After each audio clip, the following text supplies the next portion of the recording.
Hi, everyone. This is Angel Borrelli, and welcome to Season 8, Episode 7 of The FIX. And I'm here with Coach Larry Owens from Bellarmine University. Hey, Larry, how you doing today? Hey, Angel. Doing great. Thanks for having me once again. Yes. We love having you. So I have a few interesting questions for you. I was watching a show last week, a baseball show, and they were talking about the way they should be starting to think about the new behavior that is being seen on the field when it comes to sort of pretentious, sort of ham-like, sort of I'm the star kind of behavior when someone does something great, especially with some of the hitters flipping their bat and doing things. And, I can think of one pitcher for sure that kind of has a certain style about him. And, most sports, in football, you'll get the end zone boogie once in a while, but they're all kind of doing it as a team. In basketball, and most sports, except for like boxing, where this kind of behavior is definitely part of it, there usually isn't someone who's trying to stand out or act like he did something great or do something that, in a sense, is looking down on like the pitcher who just, who allowed him to hit a home run, et cetera. And what the announcers were talking about is the difference in baseball way back when, which is when I first started in baseball in 95, and the difference in it now. And they were trying to discuss, we know we have different things going on in the world. We know things have changed. And is this a situation where we who have been around longer should just go, hey, we can't hang on to that old image anymore. It's time to move on from it. Or is this something that is kind of strange and that, should be in any way addressed? And then I was curious, is this happening in other leagues, like in college ball? And so I wanted to, being that you've been around in baseball for so long, I've been curious about this whole issue. I know the Yankees still make their players shave and stay clean cut,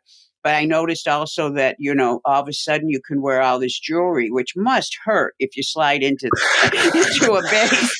But I'm just wondering, being someone who's has not been a part of it the way you have been, I was really curious about if it's going on in the college ball. And I wanted to know what you actually really think about it. And also, what are your colleagues, your friends, other college coaches saying about it? I think generally speaking, the older generation they're not real fond of it. And the younger player, it doesn't bother them as much. And, you're talking about guys that showboat somewhat, where the big thing now is to flip your bat when you hit a home run, or to, years ago, you guys would hit it and stand there and look at it a while and maybe walk out of the box or slow jog. The thing that everybody hits a double now, you got to do something kind of, I don't know what they do. It's some little sign or gesture that they, and pitchers now you see it in the big leagues, they're getting a little more, I guess, animated, when they punch somebody out or something. So I think it's a generational thing. And I think the older folks don't like it so much, and the younger kids, it's a little more acceptable to them. It's not anything entirely new. Years ago, the first guy I remember, Reggie Jackson, then Ricky Henderson was a little bit, and Jeffrey Leonard, and then there were others that did it. Those are the guys that kind of stuck out to me. But, years ago when you did it, you either had to be really good and you could get away with it, but if you wanted to sit there and watch a home run or, whatever, the game had a way of policing itself, where when they get paid to play professionally, pitchers would take things into their own hands and, they hit guys for it. And so that was the price. So now the way Major League Baseball is, heck, you can't pitch inside much because everybody gets all up in arms about pitching inside. And so warnings go out. And then when warnings go out, then ejections come, and you don't want to lose, it's a second inning. And do I pitch inside and move his feet and risk a warning? And then the next time I hit somebody in the third inning, then I get ejected. Then I can't help my team win. So it really affects how the game's played, because Major League Baseball won't let them police it. And then you have all the young kids watching Major League Baseball, and now you're seeing videos. You can go on videos, and that's just a cool thing to do. Now they're like, you're kind of measured by the style of bat flip you have, or, the showmanship you have. My personal opinion is why would you ever want to risk making your opponent motivated or angry? Oh. I don't want to make my opponent motivated. I don't need him. I don't want to motivate him. I don't want to make him angry. I don't want him mad at me. I don't want any of that personally. But then the other end of it is, well, you pimp a home run and maybe the pitcher doesn't care that you did it. I don't know. The rebuttal is, we'll make a better pitch. Well, that's great. I mean, my rebuttal to that, if I'm getting paid to play, because I don't think you have any business throwing at a guy as an amateur. Professionally, it's different. You're protecting your teammates. There's a lot more to it. So if it's okay with you, well, if it's perfectly okay with you to be okay with it, then it's perfectly okay for me not to be okay with it. And at what point? I mean, you're seeing a lot of fights now, starting all over this stuff, all over the guys. I've seen a few this year where the pitchers are pretty animated on strikeouts, hitters taking exception to it, and here we go.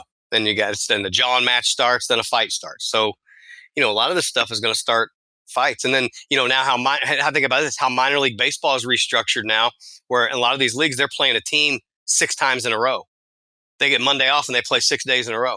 You have a series six days in a row. There's some things happen, in a professional game. You see it in college and you see it on the amateur side. I think they do it because they see it and it's kind of cool. I think that's up to the college or high school team or youth team what you allow. I don't allow it. You get reprimanded pretty good from me if you want to act like that. I just don't believe in it. I don't believe in showing up your opponent. I don't believe in showing up anybody on the field, and that's just how I was brought up.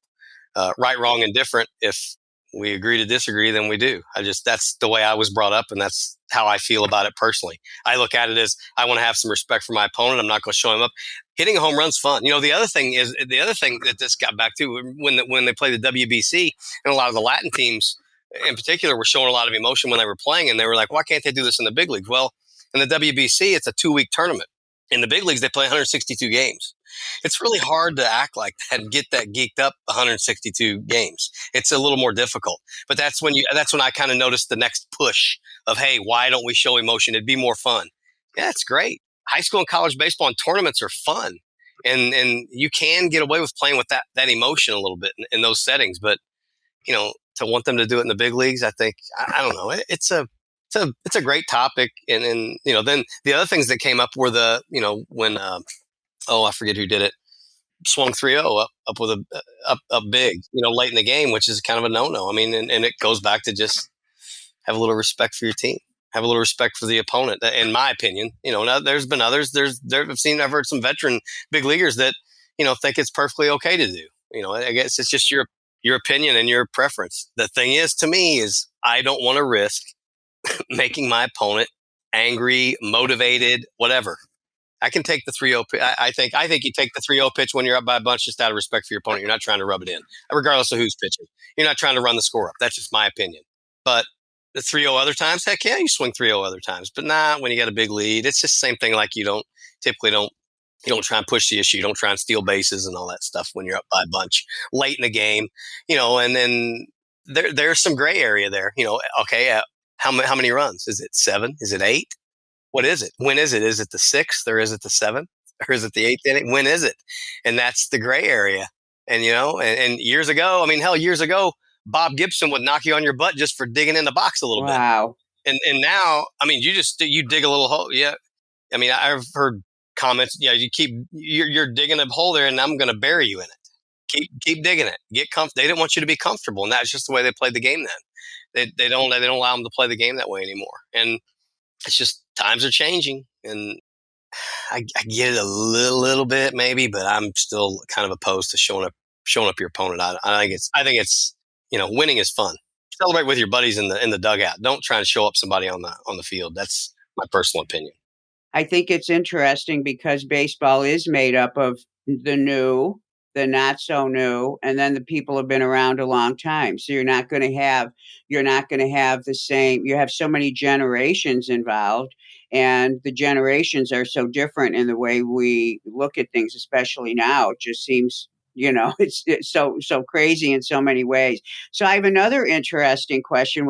We've talked about this before, but I just heard something interesting this morning listening to some baseball news. So we talked about, or I think we talked about this issue with some substances being put on the ball to make the ball spin, because we do know that right now, and I kind of like this, that they're not so much chasing velocity as much as they're chasing spin. And the reason why in a sense, well, actually, they're both the same to me in the sense that somebody who deals on my end, I'm on the other side of the plate. I'm over on the mound with the pitcher and his body and his motion. To have velocity and to have great spin, you have to be doing something right. And so when I heard that, I thought, well, this is a little better, because the idea of chasing velocity is a product of the way you move. Spin's a product of what you do with your hand. And, in our last few programs, and in fact, what we're going to be talking about today, are more issues related to the things that we're concerned about. I mean, the end product, you always say, is getting outs. And with the way the hitters are right now, and with the number of home runs, and then you've got them swinging, and the number of strikeouts, and the stats are crazy on all levels. But they were talking today about the fact that the spin has changed so much. The average spin right now is so much different. It's been going up every year. So then they said, well, reluctantly, we need to talk about the elephant in the room, which is pine tar or something being put on the ball. And they were raising the topic of, is a major league going to start investigating this? And last week I saw the umpire go out to the mound and with a hat. No, the catcher came out with a fresh hat because the hitter complained that the pitcher kept touching his rim of his hat. So they made him, in the middle of the inning, change his hat. And I thought, I didn't know how to react to that. It was so strange to me. So my question to you is about that. And then also, they ended it by saying that Major League is actually really watching this because the spin rates are going up so high. And even in some cases where the velocity is lower, but the spin rate's higher, and that they're thinking something is going on. What do you think about that when he went out to the mound? And also, what do you think about, should Major League be watching this like it's somebody's breaking the law, or what? I don't know. I mean, I think to have some clarity, I'm pretty sure, and we could check on this after the fact, but I'm pretty sure Joe West was the umpire. It was a pitching change. The Cardinals made a pitching change, so the new pitcher was coming out to pitch, and maybe they got a tip on it, or maybe somebody said something. I have no idea, but his hat was a little dirty. They made him change his hat before he pitched because they didn't want it to be an issue.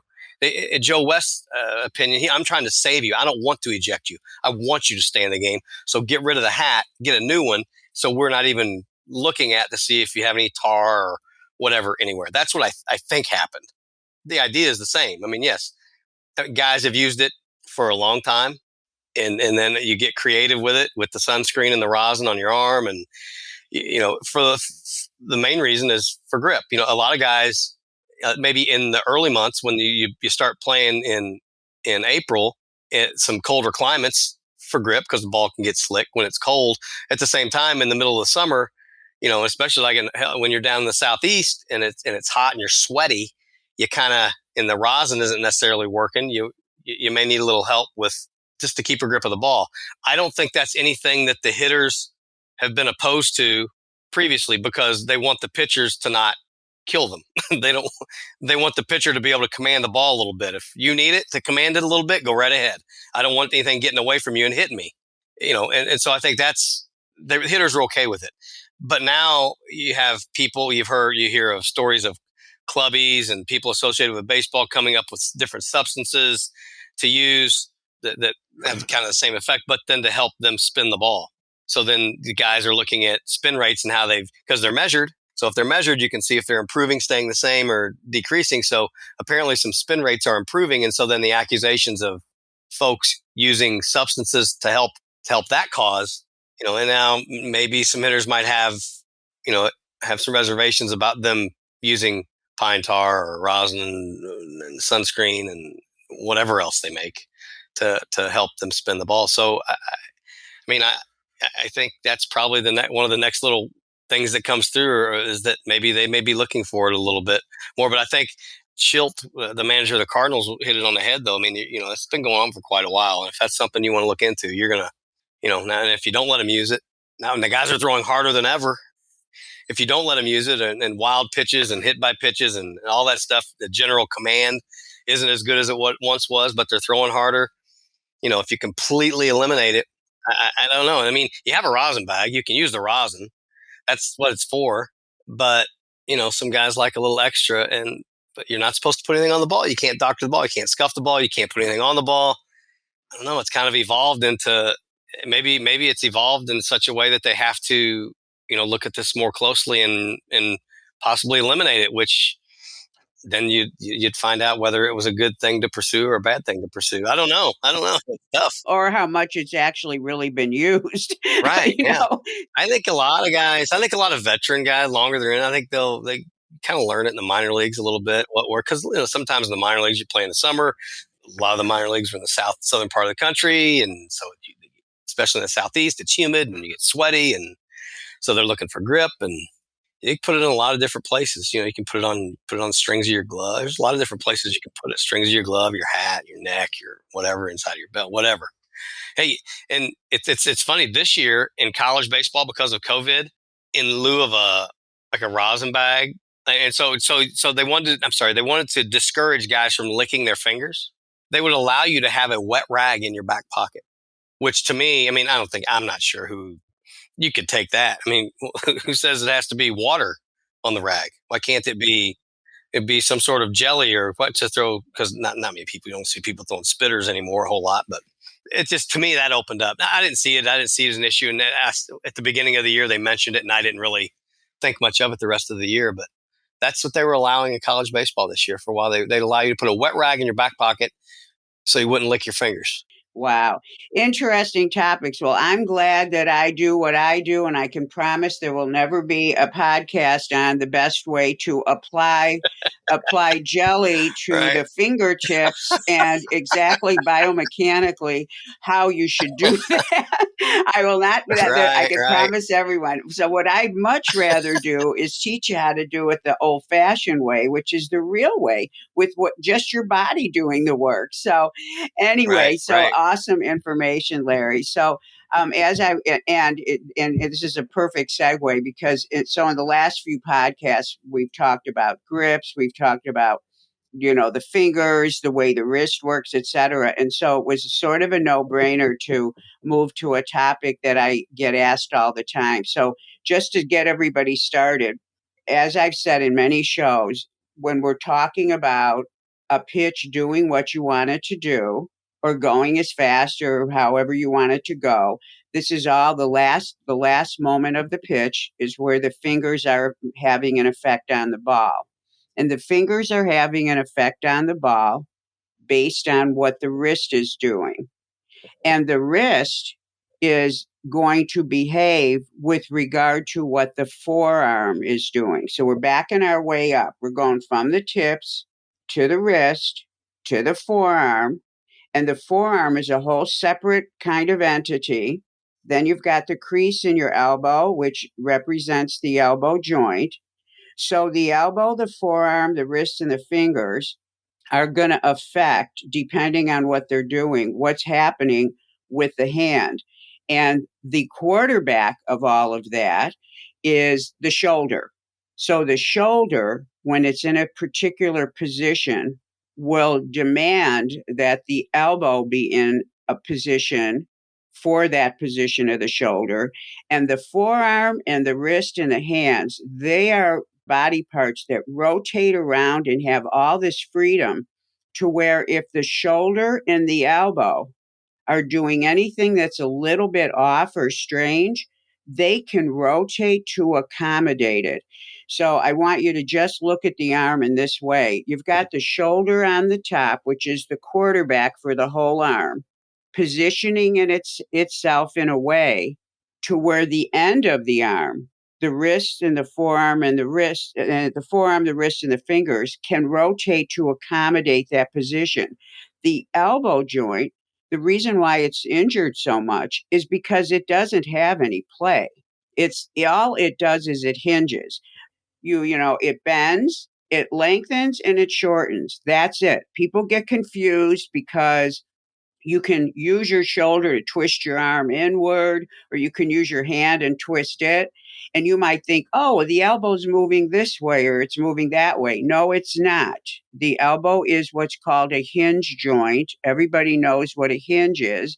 And hinges are things we put on things that we only want to have move one way.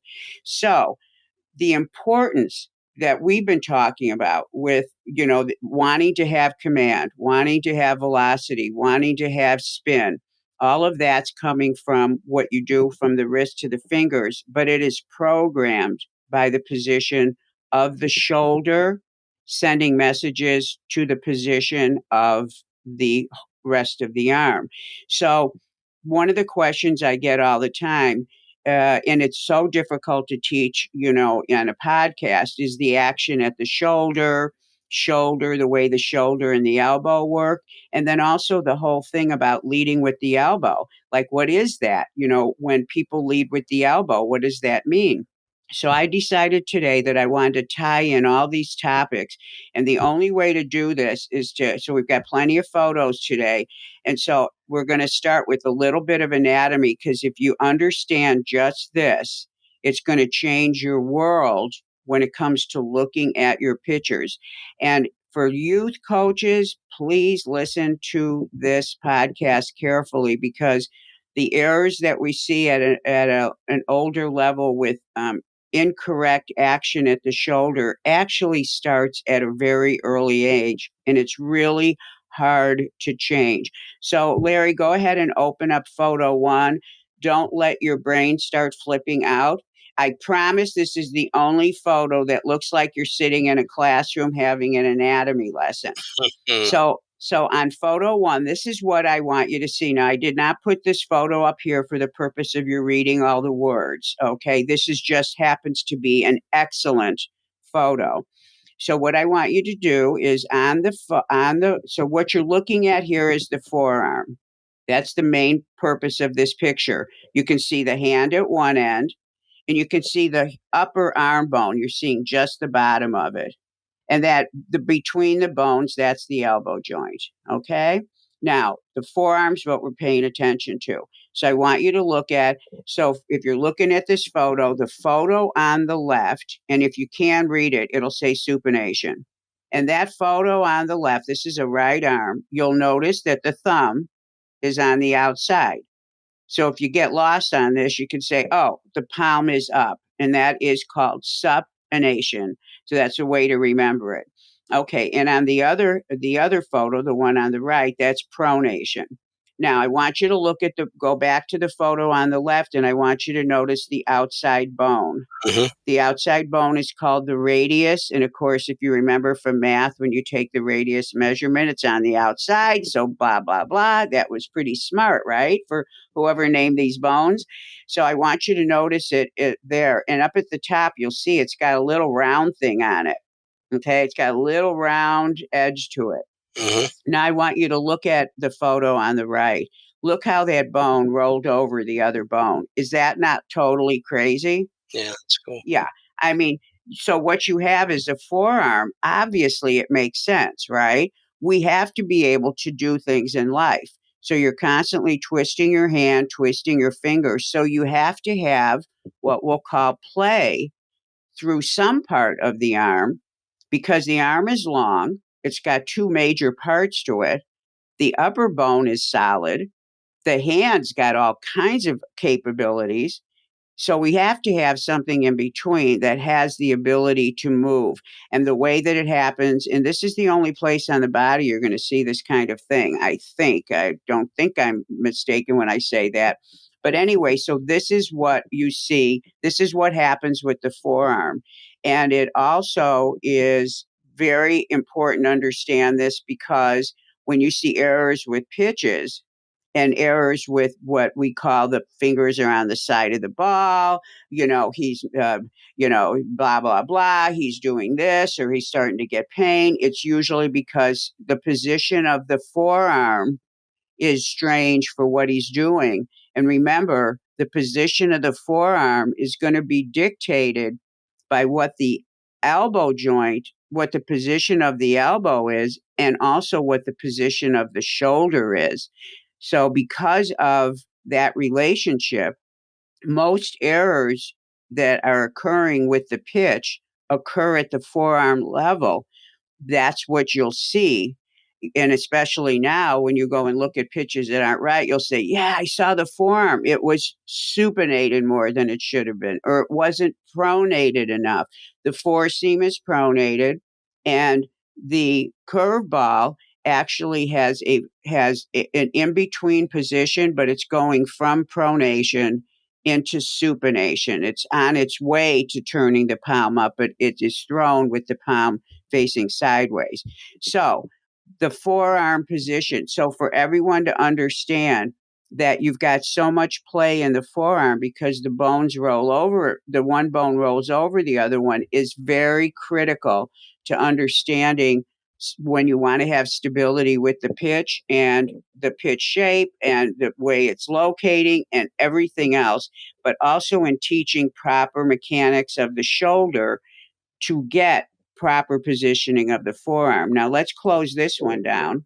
Did you understand all that, Larry? Yes. Now, Don't you think that's an amazing thing? Am I the only one that is like no, that's cool. blown away Yeah. about? I mean, it's one of the cool things about the body. How I think of, and how I like when I mean, we all, like anybody that's been involved a while with pitching understands what pronation and supination are. So, like, I always thought of pronation like when your hand, like when a pitcher releases the ball, his arm doesn't completely straighten out, and his hand, I mean, his forearm really pronates, like where his thumb is pointed down to the ground, even. Well, he may be hyperpronating, but yes, and also it's down to the ground because it's under the ball, like on a four seam. Yeah.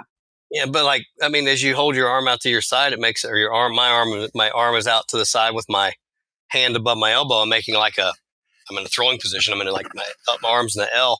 As you internally rotate your forearm now, I don't know. I just think of it weird. You're pronated. My arms, yes, by how I've internally or externally rotated.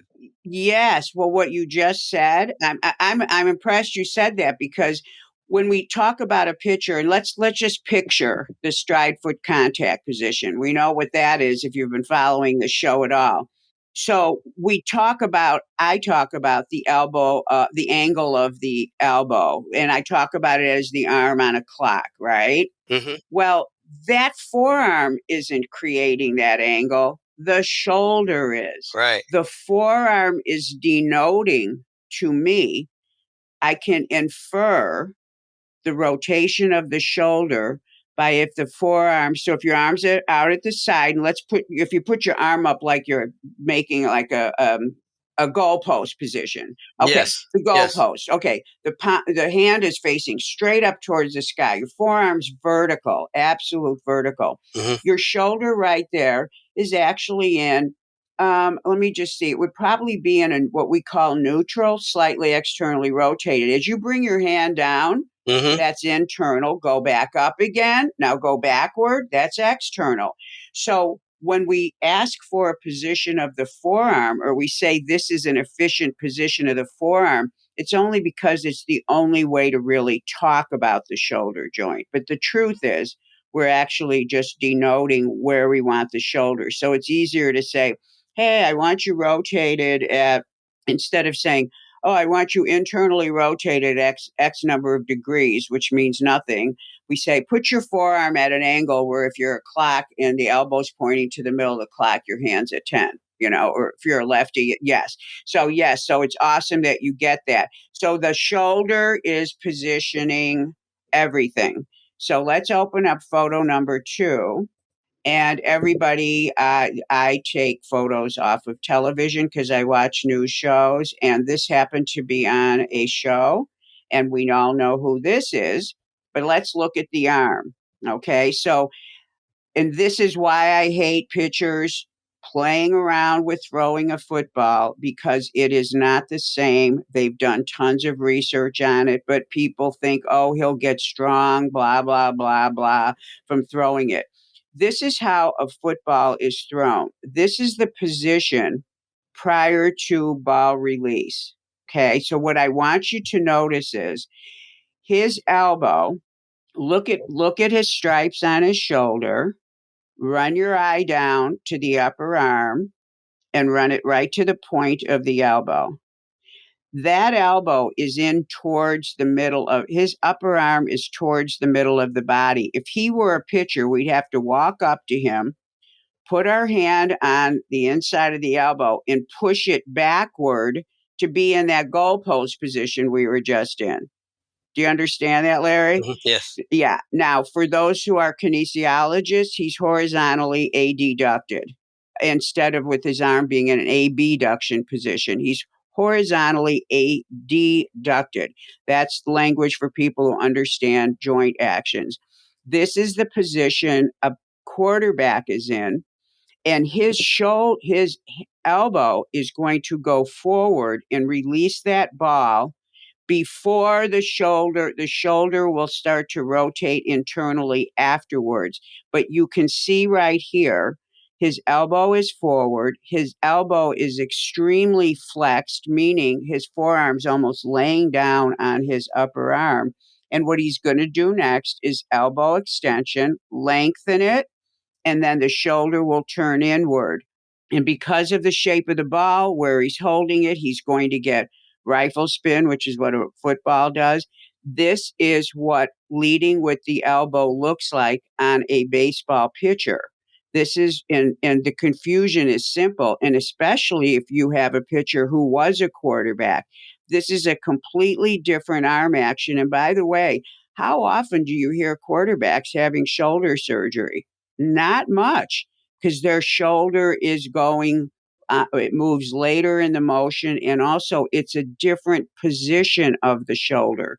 Now, and I will be showing you photos of baseballs very soon. Now, let's open up the third one, photo number 3, and you're going to see another quarterback, okay, Aaron Rodgers. Okay, now this is a slightly different angle, but this one I wanted to show you. Look how low his arm is.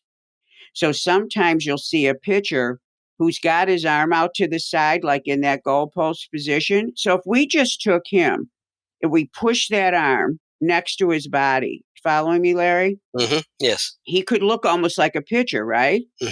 But what a pitcher who's in that position, to get to here, what he would be doing is he would be pushing the elbow forward and bringing it inward towards the number on his shirt. So do you see, again, we have that same angle where we have the elbow forward and the ball is on this plane here instead of being up higher because he's going to be extending his elbow to throw it. So leading with the elbow is the correct method of throwing a football, and it looks like this. Now, I want to open up another, and this is a very special picture, who, of course, I got permission from him, and he said, no, you don't need to black me out. Show my face. Of course he does. And of course you see his hair right now. I have to say this picture, first of all, his name is Rollin, and happy birthday, Rollin. It's his birthday today. Hey, happy birthday. Yes, today he is 13. And I thought, what a gift for him to be on YouTube on his 13th birthday. I think he was 10 or 11 here. Now, this is what it looks like when a youth pitcher leads with the elbow. So he led with the elbow and now he's extending it. Can you see the connection between this and the quarterback, Larry? Absolutely. Okay, now the other thing about Rollin is, first of all, he is an excellent baseball player and he happens to also be an excellent shortstop. An infielder throws this way. Am I correct? Yeah, he does. He sure does. Yes, the infielder throws. In fact, I was watching a major league play and they were showing the third baseman from the side, and his arm went out just like Rollins did. There is no taking the ball backward. Your shoulder brings the arm out more like you would as a football player. So when you've got a youth pitcher, and this is so important, youth coaches, when you've got a youth pitcher who's been throwing a football, playing infield, doing whatever, their brains, in fact, at this age, it was very hard Rollins very smart, very precocious for his age, and it was hard to get the concept across because their brains are not fully developed. But I'm going to show you a picture in a second where you'll see what he looks like now. And so he changed that. But this is what I want coaches to notice. If you're standing behind the catcher and you see this sort of linear release where you're seeing his elbow point, and you see that his shoulder hasn't really rotated forward. Remember, that shoulder is supposed to be, his arm should be back, and I should see that shoulder rotating forward the way a tire moves forward. If you notice, the shoulder is going to be more inward.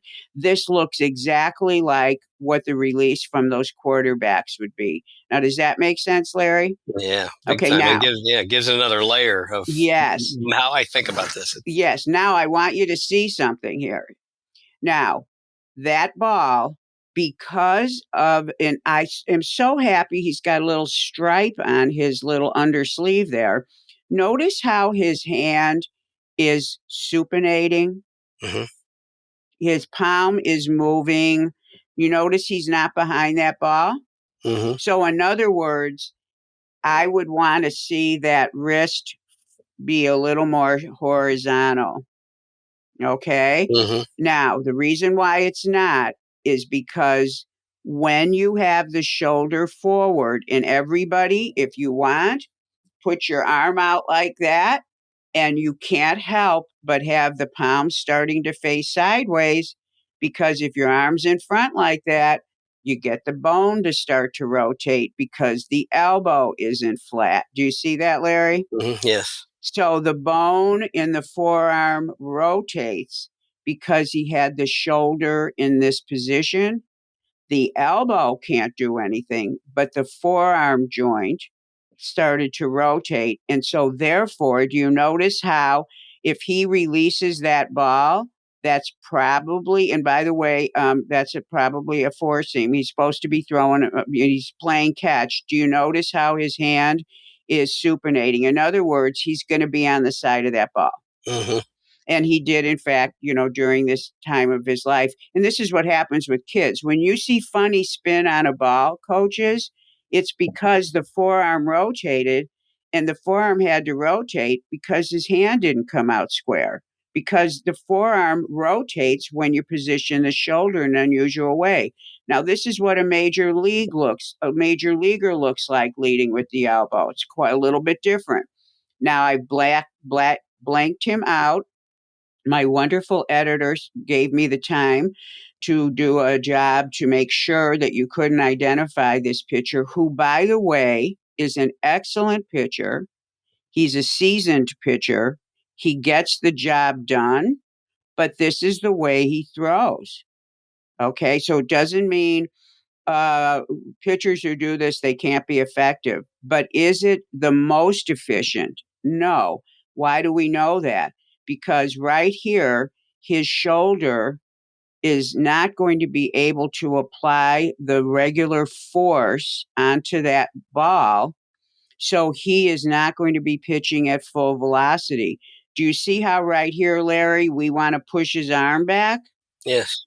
And then what we want is we want his first move to be from the shoulder, not the elbow. He chose to move the elbow forward like a quarterback.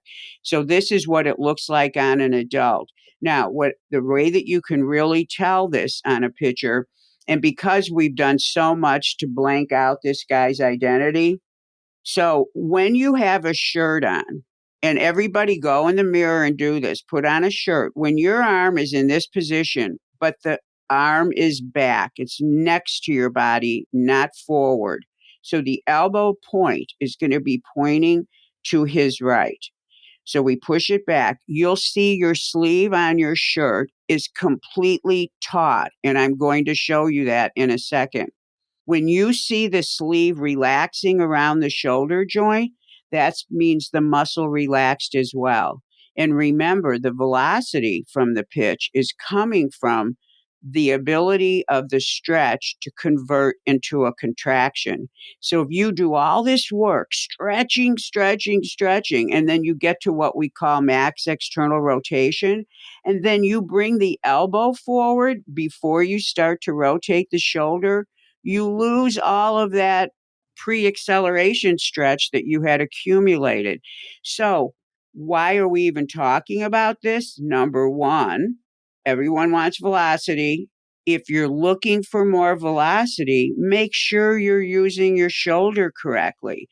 If you're having location problems, make sure you're using your shoulder correctly. Because if your shoulder doesn't move forward as the elbow extends, and you use the elbow as the primary joint, you're going to get that funny rotation in the forearm.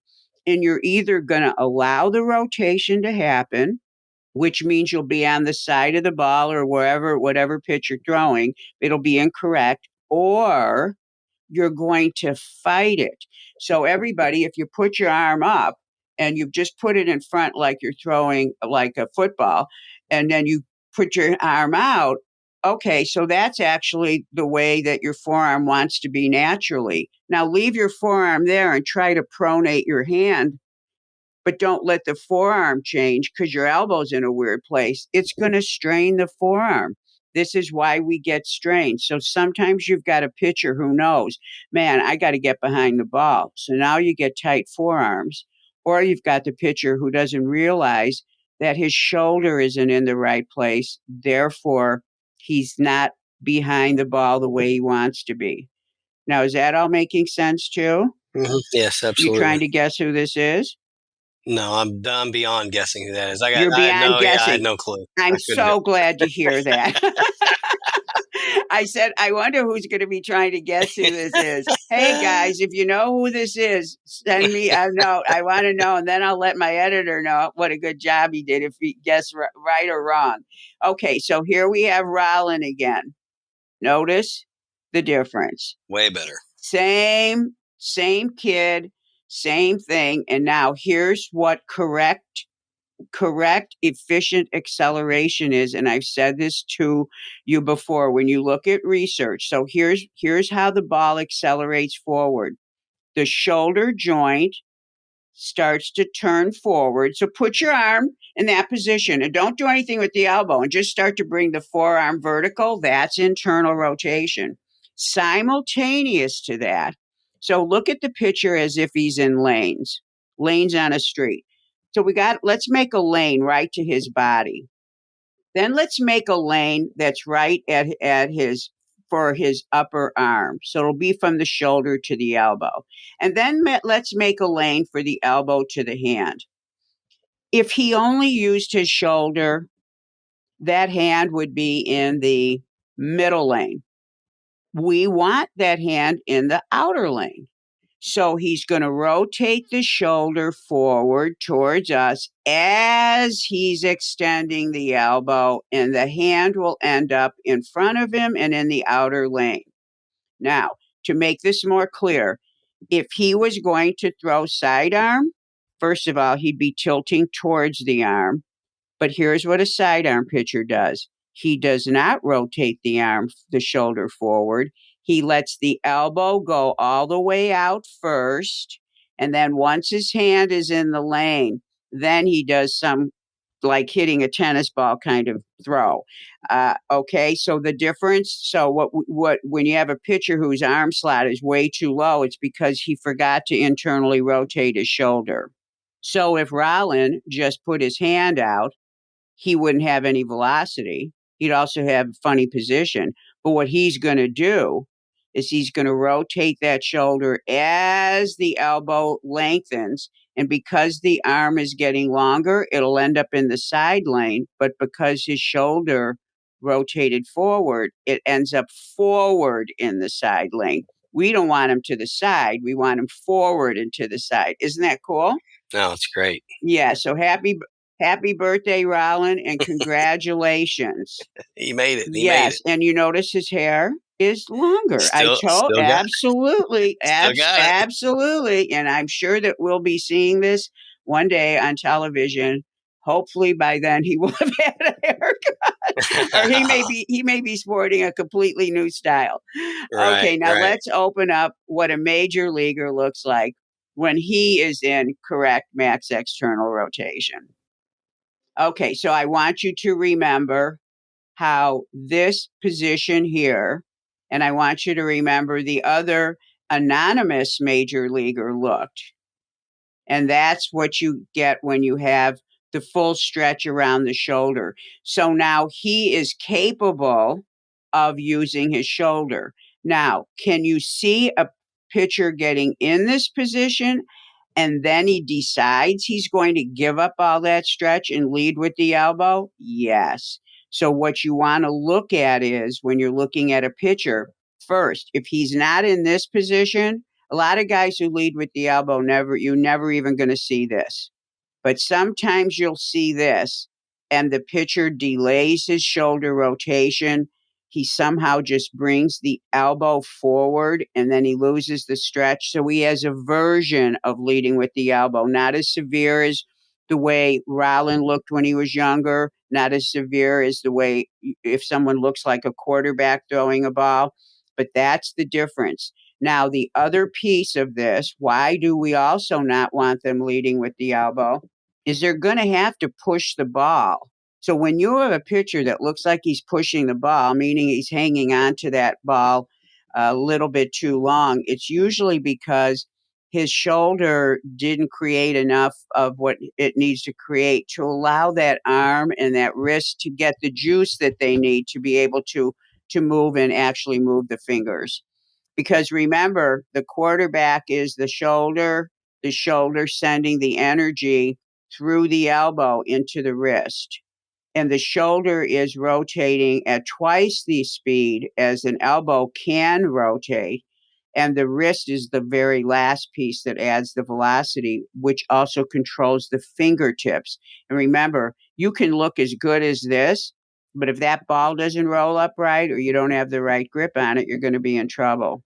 So now, ask questions, Larry, if you have any. What would cause the guy? I'll tell What you right now. causes that? Why do I they? What love it. causes it? Why do they? I love it. In other words, what's the solution to this? Nice. So, Kinda, yeah. okay, so when a pitcher is in his stride foot contact position, everybody picture that. Okay, Mhm. picture that, and just for purposes of keeping this real clean, picture the glove arm straight out, not a goofy glove arm. So the glove arm's facing the catcher, Right. the pitching arms in perfect stride foot contact. So we've got the shoulders up at what we call the T position, perfect position at the shoulder level. You following me? Yes. Okay. His shoulder blades are now moved inward towards the spine. Now, the shoulder blade is controlling the shoulder joint. When you look at Cole here, if you still got that picture up, the shoulder joint is where the horizontal stripes meet the vertical stripes. There's a seam. That's the shoulder joint. But that joint, if you roll it around to the back, is the back of that joint is made up of the outside of his right shoulder blade. The shoulder blades are everything. So right now, if you squeeze your blades together, you're going to notice your arms are backward. Right. Okay, you got to stretch in the front of your shoulder, right? Right. Well, you go into that's called retraction. You're going into super retraction in that position of the arms up. Then as you turn, you want to hold on to that retraction. And then as you get into this position here, you remain retracted. And now with that retraction and in this position, the shoulder joint can internally rotate. What happens is, and this is research, everybody, the pitcher who doesn't throw as hard, and usually if you're throwing real hard, you're doing it right because the shoulder joint can throw the hardest. The pitchers that throw harder hold on to their retraction longer. In other words, the little kid, as he's turning, what do little kids think? Throw the ball. Throw the ball. They can't wait to throw the ball. It's counterintuitive to a shortstop to hold on to the ball, hold on to it, hold on to it. Look at, he's still holding on to it. And now you're going to bring it forward. They start thinking ahead, and their right arm comes loose, meaning they lose their retraction. The arm comes forward. Now the shoulder's lost its stretch, and the weight of the arm is giving into gravity. It's like having no spin on a ball. You give into the gravity, the arm drops low because in order for that elbow to come in towards the middle of his body, he's going to probably lower it. So if you noticed on Rollin had his arm low, and on the quarterbacks, that's actually the quarterback position is what you want to keep in your mind because that's what you're going to see a version of. And I want everyone to really learn how to see this. It is not, how can I say it? It is difficult to see degrees of it, but there are pitchers you have, especially the youth pitchers, who it's the way they throw. They're the ones who they look funny when they throw. You're not sure what it is. They're the ones who have funny spin on the ball. They're the ones who throw so hard, but why isn't it coming up harder? He looks like he's throwing harder. These are the guys that have they will get pain in their shoulder joint. They will have more pain in the shoulder than in the middle of the elbow, but they also may have forearm strain from trying to accommodate the weird positions of the forearm. So that is why it happens. They let go of their upper back muscles and they rush the arm forward. The other reason is they haven't been taught how to use their shoulder. So remember last week, Larry, that drill that you loved where I had Preston Yes. laying on the ground? That teaches. So for that purpose, I was teaching a few different things, but that is how you teach the shoulder moving the hand. So here's the words. Your shoulder brings the hand forward. Now, the quarterbacks, we could have taken that football out and put a dart in their hand, couldn't we have? No doubt. Yeah. Now, why do you do that? Because you don't want all the velocity from the shoulder and the upper arm when you're throwing a dart. You want to quiet all the parts down. You want to only use the elbow joint to the hand because you have a precision shot with a dart and you're not standing far away. You don't want movement. You want control. So guys who lead with the elbow, they may be guys that locate their pitches, probably their fastball. And they may actually throw it. I don't know if they could throw a decent curveball, but they may actually throw a decent curveball. That might be their best pitch because the forearm is going to rotate funny like a curveball. Also, the elbow doesn't straighten on a curveball. And, a football player doesn't straighten his elbow either, a quarterback rather. So what you have when you get the arm forward is you get this lack of all the body parts that have the velocity. So not using the shoulder correctly. So what you always want to teach is the shoulder brings the hand. And everybody right now, if you throw a punch in the air, your shoulder brought the hand. Throw the punch in another direction. That's because your shoulder went in a different direction. Directions change per your shoulder. And this is a hard thing to get. We don't do anything in life where we lead out with the elbow and then we throw. You position the elbow out for throwing darts and you lead out with the elbow as a quarterback. And they don't go into external rotation either. The max that you saw is what you saw in those photos. Does that make sense? Yeah, pretty cool. Yeah. Yeah. And the drill from last week is a great one to teach that. And if you have someone do that laying on a bench where their arm actually falls backward, and then you bring the arms up, and I'm talking about the floor drill from last podcast. Yeah. It's amazing. And when pitchers feel it, they'll say to me, Angel, I something's wrong on that last pitch. I didn't feel the stretch around my shoulder. And then I go to the back of their body and I say, when you come around, hang on to your arm right here so that they're not, the minute you let go of the stretch, the arm will fall and the elbow will go forward. So the main thing is getting the stretch and hanging on to it. Interesting. I Yeah. have a weird question.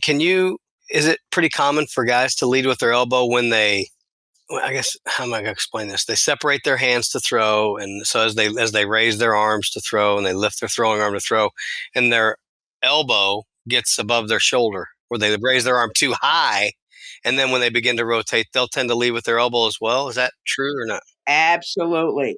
Larry, I am giving Hey, you hey, 5 stars hey, today. hey, I hey. love it.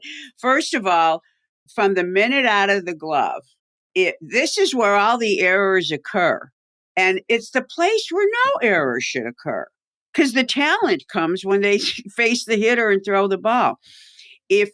So first of all, when the elbows face up to the sky, that's called inverted W. It's hyper internal rotation. The shoulder does not like it. It's like the hangman. So if you just do it sitting, I mean, it's bad. When your shoulder comes up like that, it has to go through it. You're bringing your hands uphill to try to get the arms up to the shoulder, right? Mm-hmm. You're bringing your hand uphill instead of the shoulder bringing the arm up and then the elbow shortening it. You're coming up in a very weird way for the shoulder. Everything's about the shoulder. So you're hurting it, you're bringing it up, you're asking it to find the right height. Usually it doesn't have time. So when they rotate, the arm starts to drop. And when it drops, the limb, the shape it takes, will have the arm, the shoulder actually goes into a strange form of rotation and the elbow juts forward on its own. That was excellent that you asked that question. But you're absolutely right. So correct shoulder actions come from out of the glove. That's why the throwing drill that I think you told me you like, I call it jumping jack throwing, where the arms are at the side, Yep. totally at the side, your palms are facing in, your shoulder joint can lead your shoulder joint, the deltoid muscle, which is what it's designed to do. The middle deltoid can lead the arm all the way up to shoulder height. Then you just have the elbow shorten the arm and you're in your perfect stride foot contact position. That's why I use that to teach that simplicity of the shoulder position. Then what we say is, now when you come out of the glove, make sure the way you come out of the glove does not interfere with that kind of straightforward, clean action up to shoulder height. So yes. So the beginning of all of this is to get up there. And then when you're up there and you've gotten there correctly, you can have the shoulder blades will naturally be retracted and the retraction increases all the way to where you see this position that Cole's in, all the way to max external, because he gets up there. In fact, I have a picture of him coming out of the glove that I was going to send one of my righties because he comes out of the glove correctly. He doesn't do anything funky. He comes out of the glove. Let me say it this way. He comes out of the glove kinesiologically correctly. He has a longer arm in the back. I know a lot of people don't teach that, and it's not for everybody. But the way the muscles are, if you want to raise your arm to the side, just hang it at the side and just raise it straight up. The palm is facing down. If you start turning and rotating that shoulder in before you go up, try it. It doesn't feel right. And that's how you get impinged. That's called supraspinatus impingement. So the way pitchers come out of the glove is a strange thing, and it usually has the beginning. It is usually it's usually a place you have to end up going to make final changes and making sure that the arm action is correct. Interesting. Good stuff. Now, does all of this make sense? Absolutely. Yeah. So the purpose of understanding that the bones rotate is that they are going to rotate the forearm is going to rotate depending on where the upper shoulder, the shoulder and the upper arm are positioned. And everything about throwing a pitch is having the forearm be where you want it to be. The bones should not be rotated. They're fully rotated when you're pronated.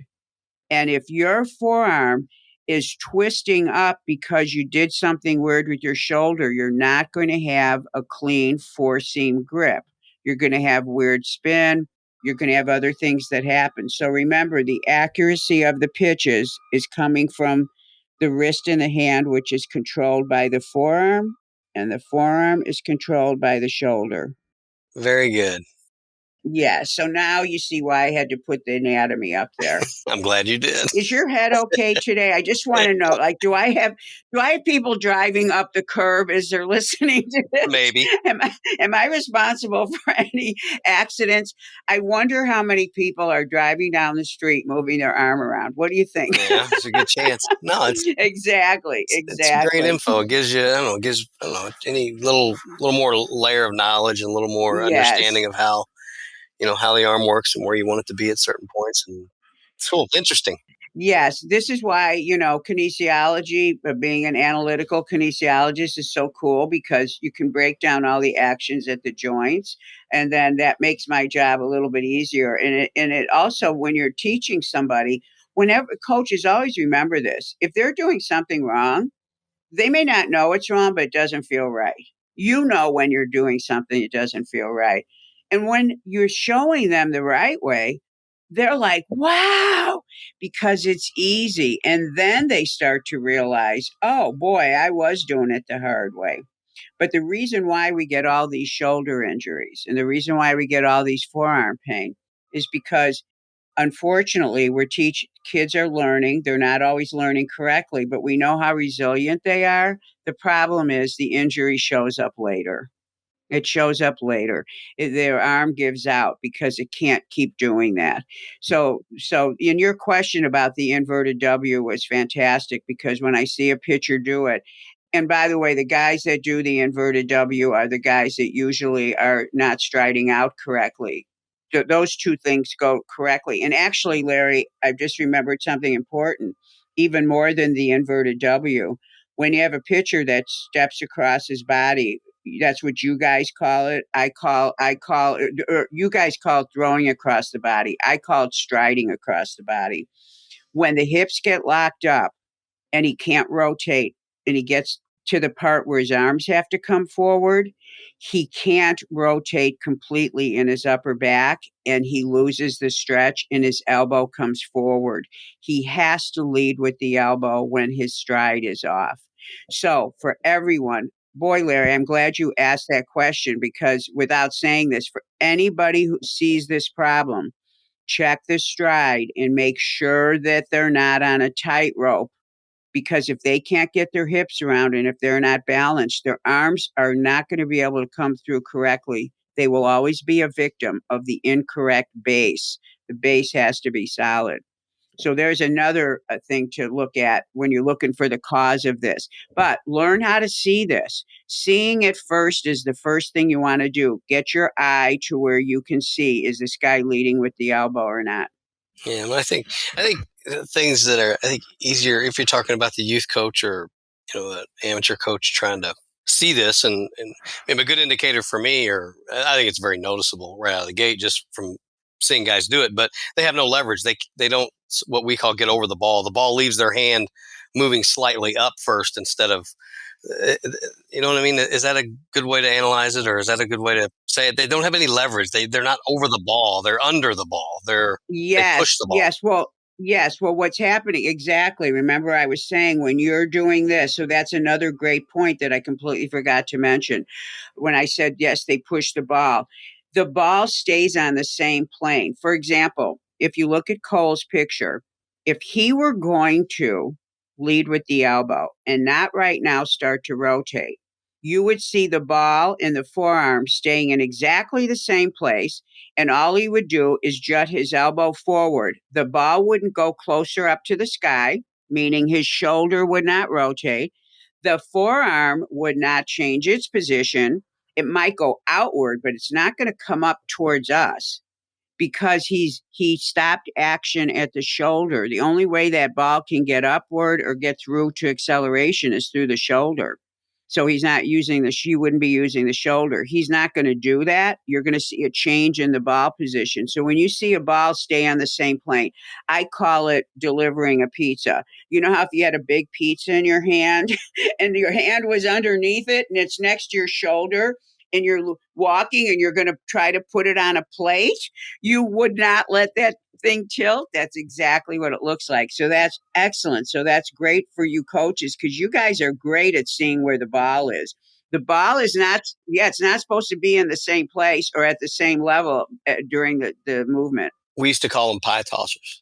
Oh, interesting. See, I wasn't far. Okay. No, you're right there. I did put the Italian on it, right? That's right. So excellent point. Excellent, Larry. Wonderful. Well, wow. See, this is why you're here, because see, you're speaking the lingo and you get it. You get the message out to the coaches.